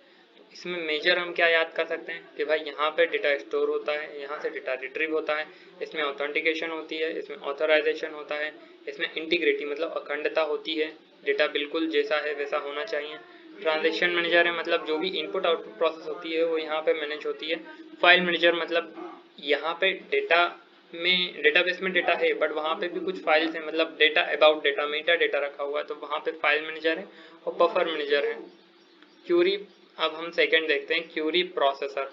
यह यूजर की एसक्यूएल क्यूरीज को पार्स करता है, ऑप्टिमाइज करता है और एग्जीक्यूट करने योग्य रूप में कन्वर्ट करता है। देखिए क्यूरी क्या होती है, पहले हम ये समझते हैं। यूजर जब भी किसी बटन पे क्लिक करता है तो इसका मतलब ये नहीं है कि डेटाबेस इतना ज़्यादा स्मार्ट है कि वो सबमिट बटन क्लिक है तो डेटाबेस बोलेगा अच्छा सबमिट बटन क्लिक किया, मतलब क्या इसको ये चाहिए होगा, इसने फॉर्म सबमिट कर दिया, थैंक यू भेज दूँ। तो ऐसा नहीं होता बिल्कुल भी। पूरी मशीन है एज एन डम्ब काम करती है, उन्हें कुछ ज़्यादा नॉलेज नहीं होता। यहाँ पर आता है बीच में प्रोग्रामर। वो उस बटन के पीछे क्यूरी लिखता है कि इफ यदि इसने सबमिट दबाया तो देन यदि ये इस पेज पे है तो इस टाइप का प्रोसेस करना, इस डेटा को इस टेबल में रखना, इस टाइप की सब पूरी एक क्यूरी लिखी जाती है प्रोग्रामिंग लैंग्वेज में। एक पूरी लाइन लिखी जाती है एसक्यूएल प्रोग्रामिंग लैंग्वेज में, हम उसको क्यूरी बोलते हैं। एसक्यूएल प्रोग्रामिंग लैंग्वेज में यदि कोई लाइन लिखी है तो हम उसे क्या बोलेंगे? क्यूरी बोलेंगे, ठीक है। तो जो क्यूरी एसक्यूएल में लिखी हुई है, जो प्रोग्रामिंग लैंग्वेज में लिखी हुई है क्यूरी, उसको प्रोसेस करने का काम क्यूरी प्रोसेसर करता है। अब यूजर ने जो भी अब यूजर एसक्यूएल क्यूरी नहीं लिखता, यूजर केवल एक्शन करता है, पीछे प्रोग्रामर ने एसक्यूएल क्यूरी लिखी हुई है, उसको कौन पार्स करेगा? क्यूरी प्रोसेसर पार्स करेगा, ऑप्टिमाइज करेगा और फिर एग्जीक्यूट करेगा, ठीक है। इसमें DDL होता है, DML होता है और क्यूरी इवैल्यूएशन इंजन होते हैं। DDL क्या होता है? Data definition language. और DML क्या होता है? Data manipulation language. आप इनके नाम से समझ सकते हैं, डेटा डेफिनेशन लैंग्वेज। डेटा तो अपनी जगह ठीक है, डेफिनेशन मतलब उसे डिफाइन करना। डिफाइन कब करते हैं? या तो जब क्रिएट करते हैं किसी चीज को तब डिफाइन करते हैं। और ये किस टाइप की लैंग्वेज है? डेटा को डिफाइन करने वाली लैंग्वेज है। DML data manipulation language. Data और लैंग्वेज तो सेम है, मैनिपुलेशन मतलब क्या होता है? किसी भी चीज को चेंज करना, चेंज मतलब अपडेट करना, अपडेट करना, किसी भी बनी हुई टेबल में इंसर्ट करना, अपडेट करना, डिलीट करना, इस टाइप के ऑपरेशंस। तो हम क्या कहते हैं कि क्यूरी प्रोसेसर, इसके नाम से ही हम समझ सकते हैं, ठीक है। तीसरा है हमारा डेटा डिक्शनरी, सिस्टम का कैटलॉग है ये, मेटा डेटा स्टोर कर सकता है। डेटा डिक्शनरी, अब डिक्शनरी में बेसिकली क्या होता है, जैसे इंग्लिश डिक्शनरी है तो उसमें ये होगा कि हिंदी टू इंग्लिश डिक्शनरी में हिंदी से इंग्लिश में कैसे बोला जाए, ये काय की डिक्शनरी है? Data dictionary. इसमें क्या होगा? इसमें डेटा होगा, किसके बारे में? डेटा के बारे में डेटा होगा, उसको हम क्या बोलते हैं? Meta data. जी हाँ, मेटा डेटा वो डेटा होता है जो डेटा के बारे में हमें बताता है। जैसे कोई टेबल है तो उसका नाम क्या है, उसके कॉलम क्या है, उसका डेटा टाइप क्या है, उसके कॉन्स्टेंट्स हमने देखा था प्राइमरी की, फॉरेन की, इस टाइप की चीज़ों को कॉन्स्टेंट्स बोलते हैं। उनकी इंडेक्सेस की जानकारी क्या है, ये DBMS के लिए डेटा अबाउट डेटा होता है, ठीक है, डेटा डायरेक्ट डिक्शनरी। सो फोर्थ है हमारा ट्रांजैक्शन मैनेजर। ट्रांजैक्शन मतलब सारी जो इनपुट आउटपुट क्यूरीज होती हैं वो ट्रांजैक्शन होती है हमारी। जैसे आप किसी को पैसे भेजते हैं तो आप क्या बोलते हैं? इतने का ट्रांजैक्शन बना, मतलब आपने भेजा वो ट्रांजैक्शन हुआ, उसने भेजा आपको ये भी ट्रांजैक्शन हुआ। यह सुनिश्चित करता है कि सभी ट्रांजैक्शंस एसिड प्रॉपर्टीज मतलब एटॉमिसिटी, कंसिस्टेंसी, आइसोलेशन, ड्यूरेबिलिटी, ये चार, ऐसा क्यों लिखा एसिड इसको? क्योंकि ये चार मिलके एक वो प्रॉपर्टीज बनाते हैं जो बिल्कुल मतलब आपको 100% गारंटी दे देगा कि इसके बाद कुछ नहीं बिगड़ना। ये चार चीज संभाल लो और बिल्कुल प्रोसेस इतनी स्मूथ होगी। या तो मैं चेंज करूंगा, मतलब या तो ट्रांजेक्शन हो ही जाएगी तो ही चेंज करूंगा, और यदि बीच में अटकी तो मैं पूरा रोल बैक कर दूंगा, मैं ट्रांजेक्शन करूंगा ही नहीं, इस टाइप से। ये पूरा इंश्योर करता है आपको। अपना फिफ्थ आता है बफर मैनेजर। सो बफर मैनेजर में हमें क्या मिलता है? ये डिस्क से डेटा को मेमोरी में लाने और कैश करने का काम करता है ताकि फ्रीक्वेंट डिस्क आईओ को कम किया जा सके। देखिए बफर बेसिकली वो, आपको इतना कॉन्सेप्ट तो पता होगा कि जो डेटा है वो हमेशा रैम, अब मेन मेमोरी में नहीं रहता, वो हमेशा रहता है स्टोरेज सेकेंडरी मेमोरी में। जब भी हमें प्रोसेस करना होता है तो सेकेंडरी मेमोरी से कभी प्रोसेस नहीं होता, प्रोसेस होता है हमेशा मेन मेमोरी से। तो जब भी आप किसी भी चीज को प्रोसेस कर रहे हो आपका डेटा सेकेंडरी मेमोरी से उठ के आने वाला है मेन मेमोरी में। तो वो वाला काम कौन कर रहा है? वो बफर मैनेजर कर रहा है। इससे एक लेवल ऊपर का काम कर रही है।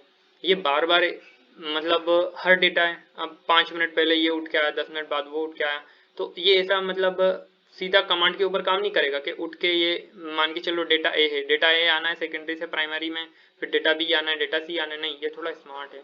ये है ना, यदि डेटा ए को हर 10 मिनट के अंदर मांग रहे हो आप, तो ये क्या करता है? डेटा ए को भेजता ही नहीं है सेकेंडरी मेमोरी में। ये बोलता है कि अच्छा प्राइमरी में आ गया, एक काम कर तू, यहाँ बाजू में थोड़ी सी जगह है, प्राइमरी यदि 4 GB की रैम है तो वो फ्री स्पेस में डेटा ए को रख लेगा, वो डेटा भी आ रहे हैं, वो वापस भी भेजना पड़ता है स्टोरेज में, क्योंकि मेन मेमोरी हमेशा कम होती है। 4 GB रैम, 8 GB रैम इतना ही होता है। सेकेंडरी मेमोरी 250 GB, 500 GB इस टाइप से होती है। ठीक है, तो बफर मैनेजर स्मार्ट होता है, वो जो डेटा बार बार यूज में हो रहा है उसको बफर में रख लेता है। बफर हम क्या बोलेंगे इसको, कैशे, कैश में रख लेता है, जिसकी हेल्प से हम रैम में जो डेटा बार बार यूज हो रहा है वो रैम में ही रहे और अपना काम क्या हो, थोड़ा सा जल्दी हो, थोड़ा सा frequent disk IO input output का काम हो सके। तो हमें कंक्लूजन में जो भी मिलता है ठीक है, बट हमें एक शॉर्ट में हम इसका रिवीजन करेंगे। डीबीएमएस आर्किटेक्चर ये बिल्कुल थोड़ा नया हो सकता है, थोड़ा सा अलग हो सकता है। मतलब आपने इसमें जो सारे टर्मिनोलॉजीज पढ़ी हैं वो बहुत सारे लोगों के लिए नहीं हो सकती हैं। हम इसे शॉर्ट में याद करने की कोशिश करते हैं। देखिए, डेटाबेस इंजन, इंजन क्या करता है, बेसिकली फिजिकली डिस्क पर स्टोर रिट्रीव का काम करेगा। मेन इंजन हमने जो बीच में कंपोनेंट देखा था वो इंजन है। इंजन क्या करेगा, डेटा लाने ले जाने का काम करेगा, कहाँ से, फिजिकली स्टोरेज से। ठीक है, ये क्लियर हुआ। क्यूरी प्रोसेसर, अब हमें पता है क्यूरी क्या होती है। क्यूरी होती है जो प्रोग्रामिंग लैंग्वेज में कुछ बात लिखी हुई है और जो डेटाबेस समझता है कि अच्छा ये करना है, वो होती है क्यूरी। क्यूरी को प्रोसेस करने का काम करेगा कौन, क्यूरी प्रोसेसर। इसके बाद तीसरा होता है डेटा डिक्शनरी। आप ध्यान दीजिए, केवल वर्ड पे ध्यान दीजिए, डेटा डिक्शनरी। काय की डिक्शनरी, डेटा की डिक्शनरी। अच्छा, डिक्शनरी में क्या होता है, डेटा होता है। किसके बारे में डेटा होगा, डेटा अबाउट डेटा, क्योंकि वो डेटा की डिक्शनरी है। ठीक है, अब डीबीएमएस में डेटा क्या होता है, बेसिकली डीबीएमएस में डेटा होता है, टेबल उसका डेटा है, कॉलम उसका डेटा है, टाइप, कॉन्स्टेंट्स, इंडेक्स, ये सब उसका क्या है, डेटा है। तो डेटा डिक्शनरी में हमें मिलेगा डेटा अबाउट डेटा। बस इतनी हिंट को आप याद रख लीजिए, आप एग्जाम में लिख देंगे अच्छा डेटा अबाउट डेटा, मतलब डीबीएमएस में डेटा अबाउट डेटा, डेटा के बारे में क्या डेटा होगा, हाँ टेबल होगा, इंडेक्स होगी, कॉलम होंगे, ये सारा होगा। ट्रांजैक्शन मैनेजर चौथा है। देखिए, इसको बहुत सिंपल हम करें, ट्रांजैक्शन मैनेजर क्या करेगा, ट्रांजैक्शन को मैनेज करेगा। अच्छा, ट्रांजैक्शन क्या होती है, ट्रांजैक्शन मतलब होती है, जैसे मान के चलिए आपने किसी फ्रेंड को 500 रुपये भेजे। अब इसमें मैनेज क्या करना है, इसको कुछ काम तो है नहीं, बस भेजे चलेगा, नहीं, इसमें बहुत ज्यादा रिस्क है, क्योंकि जो मामला है वो सेंसिटिव है। यहाँ पे इसे मैनेज ये करना है कि गारंटी देनी है आपको कि आपके जो 500 रुपये भेजे वो गारंटी गए हों। गारंटी कौन आया, ट्रांजैक्शन मैनेजमेंट में, मैनेजर में गारंटी देने आया एसिड प्रॉपर्टी। वो गारंटी देके जा रही है कि आपने जो ट्रांजैक्शन करी है ये मेरी गारंटी, या तो पैसा जाएगा ही नहीं, बीच में से रोल बैक कर दूंगी। यदि कोई दिक्कत आ गई, मान के चलिए आपके बैंक की लाइट चले गई, सर्वर बंद हो गया, जो जिस सर्वर में रखा था वो क्रैश हो गया, कोई भी दिक्कत आ गई टेक्निकल, तो मैं रोल बैक कर दूंगी, आपका पैसा आप ही के बैंक में होगा। ओ वरना यदि ट्रांजैक्शन हुआ तो ये मैं कंफर्म करूंगी कि आपके जो फ्रेंड है उसके बैंक में भी पैसा जाए।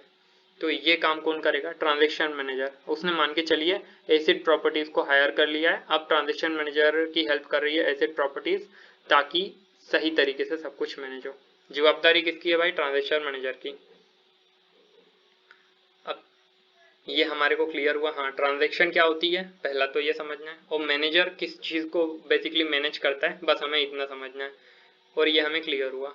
फिर उसके बाद बफर मैनेजर। पहली बात, बफर, बफर क्या हुआ, किसी चीज को स्टोर करना कुछ टाइम के लिए, लिमिटेड टाइम के लिए, ये होता है बफर। और मैनेजर ये किस टाइप से मैनेज कर रहा है किसी स्टोरेज को, तो बेसिकली इनपुट आउटपुट, स्टोरेज और मेन मेमोरी, इन दोनों के बीच में इनपुट आउटपुट को ये मैनेज कर रहा है। क्या मैनेज कर सकता है ये जो बार बार स्टोरेज में ये जा रहा है, और जिस एक मतलब किसी डेटा ए के लिए ये बार बार इनपुट आउटपुट कर रहा है, बफर मैनेजर स्मार्ट होता है थोड़ा, वो उस डेटा को रैम में ही रोक लेगा कि भाई आपको बार बार आने जाने की जरूरत नहीं है, आप रैम में ही रुको, क्योंकि आपका बार बार काम पड़ रहा है। तो यहाँ से ये इस टाइप से इसको मैनेज करता है। हमारा क्वेश्चन 8 आ चुका है। हमारी यूनिट 1 मतलब फंडामेंटल ऑफ डीबीएमएस पूरी तरीके से क्लियर हो चुकी है एग्जाम के पॉइंट ऑफ व्यू से। हाँ, हमारा अभी क्वेश्चन बचा है, हम इसे पहले कंप्लीट कर लेते हैं। तो describe various type of DBMS users and functions of database administrator. तो बता सकते हैं, जैसे कि ये बात कर रहा है डीबीएमएस यूजर्स की, तो ये किस फील्ड में आ रहा है, बेसिकली ये आता है सिक्योरिटी के फील्ड में। चलिए हम बात करते हैं हमारे यूजर्स की। डीबीएमएस यूजर्स के टाइप क्या होते हैं। हमने पहले डिस्कस कर चुके हैं। हमने 3 यूज़र के नाम लिए थे, यहाँ पे हमें 5 यूज़र मिलते हैं। हमने वहाँ ऊपर ऊपर से समझा था, अब यहाँ हम थोड़ा डेप्थ में जाएंगे। पहला है DBA, डेटाबेस एडमिनिस्ट्रेटर। ये सबसे पावरफुल हम मान सकते हैं इसको। ये डेटाबेस को एडमिन करता है, ऑन करता है, मान के चलिए। क्या कर सकता है ये? जैसा कि हमने पहले देखा था, ओवरऑल मैनेजमेंट करता है ये, ऊपर से नीचे तक, मतलब सब कुछ इसके कंट्रोल में है। Read, right, update, delete, user की एक्सेस लेना है, यूज़र को एक्सेस देना है, 4 नए यूज़र लाए, 4 नए यूज़र, 4 पुराने यूज़र डिलीट करने हैं, ये सारा इसके हाथ में। नए प्रोग्रामर को हायर करना है, पुराने प्रोग्रामर से एक्सेस लेना है, ये सब ये कर सकता है ना। एडमिन है मतलब कुछ भी कर सकता है बाबा। अब दूसरा आता है एप्लीकेशन प्रोग्रामर। तो यहाँ पर आते हैं हमारे प्रोग्रामर्स, जो हमारा मेजर वर्क, मतलब डेटाबेस के साथ जो दिन रात लगे रहते हैं। इनका मेजर वर्क क्या होगा? प्रोग्रामर क्या करते हैं? ये डेटाबेस अपडेट करते हैं, टाइम टाइम पे मेंटेन करते हैं। इनको कौन कौन सी प्रॉपर्टी मिलनी चाहिए? इनको मिलनी चाहिए रीड, देख तो सकना ही चाहिए, साथ में edit, update, delete, CRUD operation जिसे हम कहते हैं, क्रिएट, अपडेट, रीड और डिलीट, ये इन्हें करना चाहिए। ये लोग एप्लीकेशन प्रोग्रामर लिखते हैं, ये लोग एप्लीकेशन प्रोग्राम्स लिखते हैं जो डेटाबेस के साथ इंटरेक्ट करते हैं, generally high level programming languages और एम्बेडेड एसक्यूएल का उपयोग करके। ओके, सो हम यहाँ पे समझे कि ये क्या करते हैं, ये एसक्यूएल का यूज़ करते हैं, ये हाई लेवल प्रोग्रामिंग लैंग्वेज का यूज़ करते हैं, और ये डेटाबेस के साथ डायरेक्ट इंटरेक्ट करते हैं, और ये क्या लिखते हैं? प्रोग्राम लिखते हैं। बेसिकली प्रोग्राम लिख रहे हैं, हमारे डेटाबेस को और इन्हेंस कर रहे हैं, अपडेट कर रहे हैं, इस टाइप से वर्क होता है। डेटाबेस एडमिन में हमने क्या है यहाँ पे? बैकअप, रिकवरी, ये सारा है, परफॉर्मेंस है और सिक्योरिटी है। ये 3 पॉइंट है जो अभी हमने थोड़ा सा डिस्कस नहीं किया था। अब तीसरा है सोफिस्टिकेटेड यूज़र, हम इसे कैजुअल यूज़र बोल सकते हैं। ये हमारे एंड यूज़र और प्रोग्रामर के बीच में आ रहा है। तो आप बस थोड़ा सा लॉजिक लगाइएगा ना तो पता चलेगा। अच्छा, प्रोग्रामर और एंड यूज़र के बीच में, मतलब ये क्या करेगा? ये एक्सपीरियंस यूज़र हैं, जिनका अनुभव अच्छा है, इन्हें सब पता है एसक्यूएल क्यूरी क्या है, क्या नहीं है, प्रोग्रामिंग लैंग्वेज कैसे काम करती है, कैसे यूज़ कर सकते हैं, ये सब इनको पता है। तो ये एसक्यूएल क्यूरीज के माध्यम से डायरेक्ट डेटाबेस से इंटरेक्ट करते हैं, बिना किसी एप्लीकेशन प्रोग्राम के, जैसे एनालिस्ट और रिसर्चर्स। अच्छा, ये रियल लाइफ में कौन हो सकते हैं? ये रियल लाइफ में वो लोग हो सकते हैं जो किसी कंपनी ने कुछ टाइम के लिए हायर किए हों। उनको उनसे प्रोग्रामिंग नहीं करवानी, उनको डेटाबेस नहीं बनवाना, इनको बस ये काम दिया गया है कि आप हमारा डेटा देखो और हमें ये बताओ कि हम आगे इस डेटा के साथ क्या करें, इस डेटा के साथ कैसे और इन्हेंस करके हम अपनी कंपनी की ग्रोथ कर सकते हैं। ये डेटा को आएंगे, देखेंगे, समझेंगे और फिर कंपनी के लिए कुछ डिसीजन बनाएंगे 2-3 महीने के अंदर, और फिर ये चले जाएंगे। उनको एनालिस्ट बोलते हैं, रिसर्चर बोलते हैं। ओके, सो ये हमारे होगा कैजुअल यूजर्स। चौथा है हमारा नेटिव, मतलब एंड यूजर्स। अब इसमें हमें कौन मिलता है? बेसिकली ये नॉन टेक्निकल है, इन्हें कोई टेक्निकल लैंग्वेज नहीं आ रही, आ भी रही है तो ये यूज़ नहीं कर पा रहे हैं, क्योंकि इनको क्या दिया गया है? केवल व्यू एक्सेस दी गई है।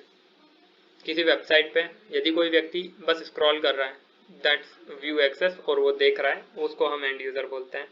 अब यहाँ पे क्या है? जो प्री रिटर्न एप्लीकेशन प्रोग्राम्स हैं, पहले से लिख दिए हैं कि भाई ये सबमिट बटन पे क्लिक करोगे तो ये चेंज होगा, के माध्यम से डेटाबेस का उपयोग करते हैं। बस उसी टाइप से ये उपयोग कर सकते हैं। 4 बटन दिए, यदि रीड, एडिट, अपडेट, डिलीट की बटन दी गई हैं तो ये उसको यूज़ कर सकते हैं। जैसे बैंक टेलर्स या ATM यूजर्स, इन्हें अंडरलाइंग डेटाबेस स्ट्रक्चर की जानकारी इन्हें नहीं है। कोई जानकारी कैसा लिखा है, ATM कैसा बना है, नहीं बना, हमें नहीं जानना, हमें अपना पैसा चाहिए, ये बटन दबाएंगे, अपना पैसा निकालेंगे, घर जाएंगे। तो ये कौन से? अपने एंड यूजर।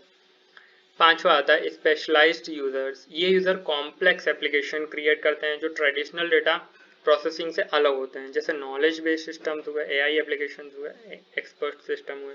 अच्छा, ये कौन है? ये स्पेशलाइज्ड यूजर हैं, इनको कुछ ज्यादा ही नॉलेज है। सो ये क्या कर रहे हैं? ये एक्सपर्ट सिस्टम बना रहे हैं। मतलब ये पांचों जो पॉइंट है ना, ये चारों पॉइंट से कुछ अलग जा रहे हैं। ये नॉलेज बेस्ड सिस्टम बना रहे हैं, AI एप्लीकेशन बना रहे हैं, मतलब इनके में थोड़ा सा कुछ नया करने का जुनून है, तो इसलिए इसको ले लिया गया है। बाकी हमारे लिए मेजर 4 है। तो हमारे स्पेशलाइज्ड यूजर, इन्हें प्रोग्रामर से ज़्यादा ज्ञान आ चुका है, अब इन्हें नॉर्मल बैठ के इन पे कुछ भी जो बेसिक फंडामेंटल डेवलपमेंट है वो नहीं करना है। ये क्या करेंगे? अपना खुद का एक्सपर्ट सिस्टम बनाएंगे। कि नहीं हम अपने हिसाब से चलेंगे, तो ये अपने होगा स्पेशलाइज्ड यूजर, कुछ अलग ही करेंगे। ठीक है, तो मुझे नहीं लगता है कि इन पांचों में आपको कोई दिक्कत है। मैं तो कहता हूँ कि आप नाम देख के बता दोगे कि इनका क्या काम है। एडमिनिस्ट्रेटर एडमिन है, सब कुछ नॉलेज है और पूरा अथॉरिटी है। प्रोग्रामर है, प्रोग्रामर को 80% अथॉरिटी है, बस उसको क्या अथॉरिटी नहीं है कि वो एक यूजर एक्सेस नहीं चेंज कर सकता है। किसी कंपनियों में प्रोग्रामर को दी हुई हो तो वो नहीं पता, बट जनरली प्रोग्रामर को मेजॉरिटी चेंजेस की एक्सेस है, बस उसे एडमिनिस्ट्रेटिव लेवल का एक्सेस नहीं दी गई है। ठीक है, प्रोग्रामर से आप समझ गए प्रोग्रामर क्या करेगा। सोफिस्टिकेटेड यूजर या कैजुअल यूजर, हाँ ये थोड़ा सा नया, नाम से नहीं पता चल रहा, लेकिन आप हिंट से समझ सकते हो कि हाँ यार ये एंड यूजर नहीं है, कैजुअल यूजर है। तो थोड़ा बहुत आपको देखेंगे तो पता चलेगा, अच्छा ये एनालिटिक्स होते हैं जो प्रोग्रामर और एंड यूजर के बीच में आते हैं, तो मतलब प्रोग्रामर से कम एक्सेस होती है, एंड यूजर से ज्यादा एक्सेस होती है। इस टाइप से आप इसे हिंट कर सकते हो। चौथा है एंड यूजर। एंड यूजर मतलब यहाँ अंत हो चुका है कहानी का, ये इनके पास जो एक्सेस है ना वो एक्सेस ही नहीं है, वो तो बस जो दी गई है प्रोग्रामरों के द्वारा 2-4 बटनों की एक्सेस वो है, और व्यू एक्सेस है इनके पास जो प्रोग्राम लिख चुके हैं और केवल क्लिक पर वर्क होगा। जितनी इनको एक्सेस, इट मीन्स जितनी इनको बस प्रोग्राम के थ्रू, यूआई के थ्रू चेंजेस करने का चांस दिया है, बस यही है इनके पास। मेजॉरिटी व्यू एक्सेस होती है। और हमारे स्पेशलाइज्ड यूजर का तो क्या ही कहना, ये बहुत मतलब प्रोग्रामर से बहुत ऊपर की चीजें हैं, एक्सपर्ट सिस्टम अपने बना रहे हैं। ठीक है, डीबीए के फंक्शंस हम देख सकते हैं कि भाई स्कीमा को डिफाइन करना। डीबीए डेटाबेस का पूरा जो ओरिजिनल स्कीमा है, ओरिजिनल स्कीमा मतलब पूरा लॉजिकल स्ट्रक्चर। कोई डेटाबेस है उसका बहुत बड़ा लॉजिकल स्ट्रक्चर हो सकता है, यदि 100 टेबल हैं तो पूरे 100 टेबल की मैपिंग को हम लॉजिकल स्ट्रक्चर बोलेंगे उसका। उसमें टेबल किस टाइप से हैं, रिलेशंस, एक टेबल दूसरे टेबल से कैसे कनेक्टेड है, इस टाइप की जो भी स्कीमा डेफिनेशन होती है वो कौन करेगा, हमारा डीबीए करेगा। दूसरा क्या काम करेगा, storage structure and access method definition, ये डिफाइन करेगा कि किसको देना है किसको नहीं देना। एक्सेस मेथड डेफिनेशन, ठीक है। स्टोरेज का क्या स्ट्रक्चर रहने वाला है, ये मतलब स्टोरेज आप समझ सकते हैं कि ये होता है इंटरनल पार्ट, तो ये इंटरनल पार्ट देखता है, स्टोरेज लेवल पे देखता है कि इसका क्या स्ट्रक्चर रहने वाला है, कि कैसे डेटा कैसे फिजिकली स्टोर होगा, ये इसके अंडर आता है। एक्सेस मेथड का उपयोग होगा, किस एक्सेस मेथड के थ्रू हम डेटा को एक्सेस करने देंगे। इसकी माइम फिजिकल ऑर्गेनाइजेशन मॉडिफिकेशन, यहाँ हम देख सकते हैं कि स्टोरेज स्ट्रक्चर यदि ये संभाल रहा है, इंटरनल लेवल संभाल रहा है, तो ये फिजिकल ऑर्गेनाइजेशन मॉडिफिकेशन भी संभालेगा।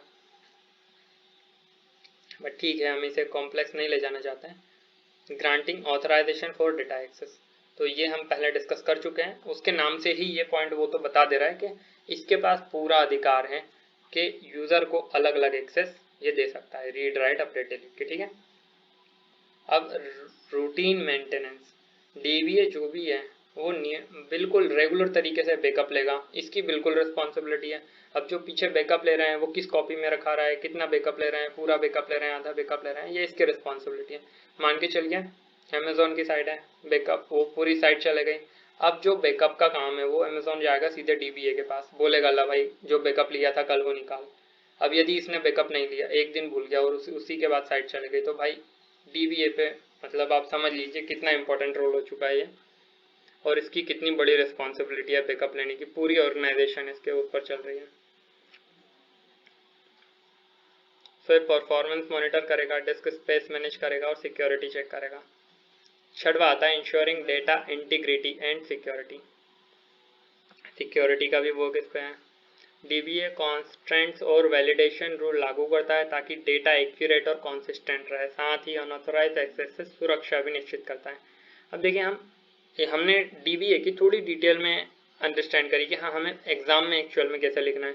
इसमें 2-3 आप थोड़ा सा मन से जोड़ सकते थे जो भी डीबीए के अकॉर्डिंग हम बना सकते हैं, एंड आफ्टर दैट हम इसे थोड़े शॉर्ट में कंप्लीट करते हैं ताकि हमारे समझ में तो आएंगे सारे पॉइंट्स, बस हम पॉइंट्स छोटे पढ़ते हैं, लिखो एक्सप्लेन उसे लंबा कर देंगे एग्जाम में। एप्लीकेशन प्रोग्रामर्स, इनके पास क्या फंक्शंस होते हैं, तो देखिए डेटाबेस से डेटा इंसर्ट करना, अपडेट करना, डिलीट करना, रिट्रीव करना। आप जरूरी नहीं है सारा एक ही लाइन में लिख दें, आप हो सकता है इनके 4 पॉइंट बना दें, इंसर्शन का अलग, डिलीशन का अलग।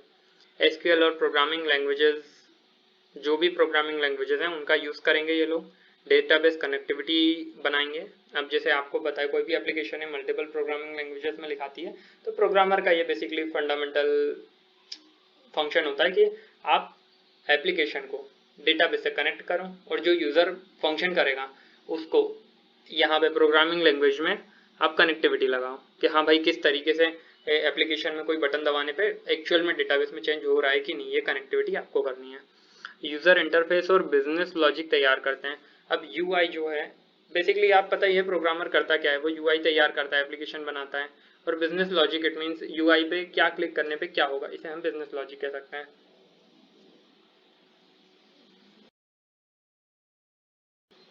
सॉरी। सो लास्ट पॉइंट है डेटाबेस ड्रिवन एप्लीकेशंस की टेस्टिंग और मेंटेनेंस भी इन्हीं के अंडर होती है।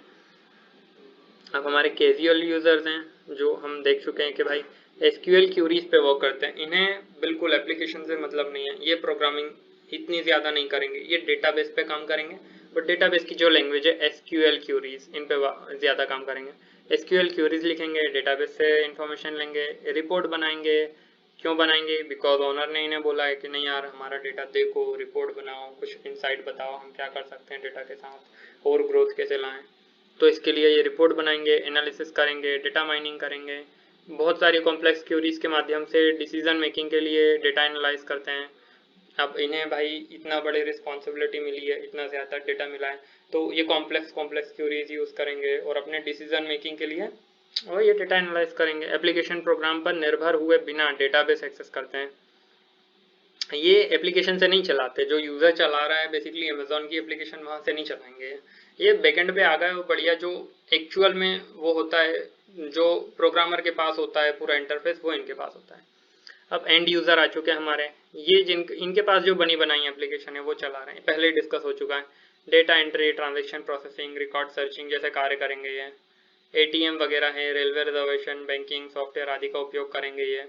डेटाबेस की टेक्निकल डिटेल्स, इनको कोई मतलब नहीं टेक्निकली क्या चल रहा है, इन्हें बस क्या चाहिए, अपना रिजल्ट, अपना आउटपुट। एटीएम में गए हैं तो अपना पैसा चाहिए इन्हें। फोर्थ आता है हमारा specialized user, not fourth because ये 1 2 3 4 है, ये अपना फिफ्थ है। तो ये भाई स्पेशलाइज्ड आप नाम से ही समझ गए। अब आप बता सकते हैं इनकी विशेषता कि ये विशेष प्रकार की एप्लीकेशन विकसित करेंगे, एआई पे काम करेंगे, एमएल पे काम करेंगे और नॉलेज बेस सिस्टम अपने तरीके से बनाएंगे, कॉम्प्लेक्स डेटा प्रोसेस करेंगे, एडवांस एल्गोरिथम का उपयोग करेंगे। बट इतना इन डेप्थ आपको फंक्शनैलिटीज एकदम याद करने की जरूरत नहीं है, आपने स्पेशलाइज्ड यूजर बस समझ लिया इनके नाम से कि हाँ ये कौन है, अब आप इनके बारे में बात बता सकते हो। 3-4 पॉइंट रखिएगा अपने पास, एआई रखिएगा, नॉलेज बेस रखिएगा और इस स्पेशल एप्लीकेशन बनाएंगे ये रखिएगा। और ये क्या कुछ अलग करेंगे, तो ये वाला पॉइंट रख लीजिएगा कि भाई ट्रेडिशनल डीबी डेटाबेस एप्लीकेशन से तो ये कुछ अलग करेंगे। बस ये 3-4 पॉइंट आप रखेंगे इसको, बस दैट्स ओके फॉर दिस। या सो बेसिकली वीडियो थोड़ी सी लंबी हो गई है, हम कंटिन्यू करते हैं यूनिट 2 के साथ। हाँ, आपको यूनिट 2 के लिए यदि इस वीडियो को यूनिट 2 की वीडियो के साथ अभी नहीं मर्ज किया गया है तो आपको यूनिट 2 की वीडियो डिस्क्रिप्शन में डाल दी जाएगी आफ्टर सम टाइम। इस वीडियो का टारगेट है एटलीस्ट इट मीन्स 100 लाइक्स तो आ जाने चाहिए इस वीडियो पे। यदि इस टारगेट को अचीव किया जाता है तो हमारी यूनिट 2 की हम वीडियो कंटिन्यू करेंगे। Thank you for watching this video.